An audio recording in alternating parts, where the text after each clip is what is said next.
एक तो सबसे पहले चाहे हम मंदिरों की साइड आए, वृंदावन, ब्रज, या फिर नॉर्मली अगर शहर में कहीं घूम रहे हैं तो हर एक ट्रैफिक लाइट में, या अगर आप 5 कदम भी पैदल चल रहे हो तो आपको कोई ना कोई भिखारी दिख जाता है।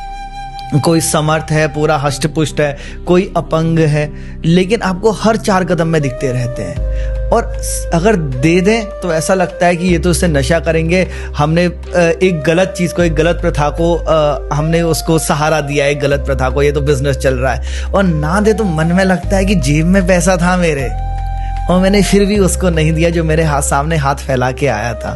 तो क्या किया जाए? भगवान ने हमको बहुत कुछ दिया, क्या उन्होंने देने से पहले पूछा था कि तू इसका कहाँ उपयोग करेगा? नहीं। हमें नहीं पता कि ये कहाँ यूज करने वाला है भिखारी, लेकिन उसको तो पहले से पता था कि हम कहाँ यूज करेंगे। तो मुझे नहीं लगता कि आपको ज्यादा सोचने की जरूरत है कि आगे वाला क्या कर रहा है।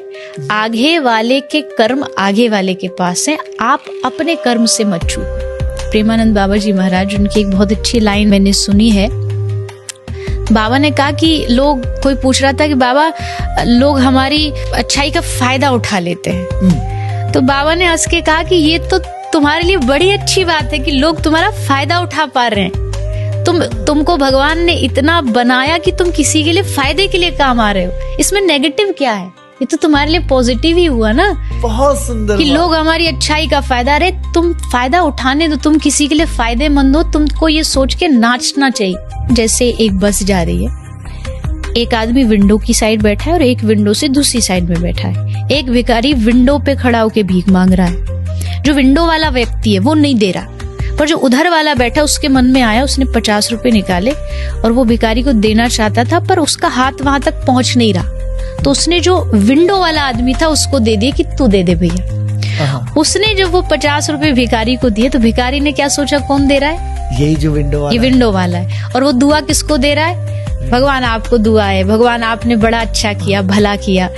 पर देने वाला विंडो वाला नहीं है, विंडो वाला बस पास कर रहा है, देने वाला कोई और है। ठीक ऐसे ही आप जो दे रहे हो वो बस आप पास कर रहे हो। भगवान सीधा नहीं दे सकते थे, इसलिए उन्होंने आपका हाथ आगे बढ़वा दिया, क्योंकि उनका हाथ यहाँ तक पहुंच नहीं रहा। उन्होंने मनुष्य बनाया और कहा तू मदद कर। मदद वो कर रहा है पर माध्यम आपको बना के कर रहा है। और जो सामने वाला वो सोचता आपने दिया, हमने नहीं दिया। हमारे पास होता तो जब दुनिया में जन्म लिया तो गठरी में साथ बांध के लाते। हमारा नहीं है वो किसी और का है। किसी और तक पहुंचाने का काम, जिम्मेदारी आपको भगवान ने दी है, उसको निभाइए। इसमें बिल्कुल भी संकोच नहीं करना चाहिए।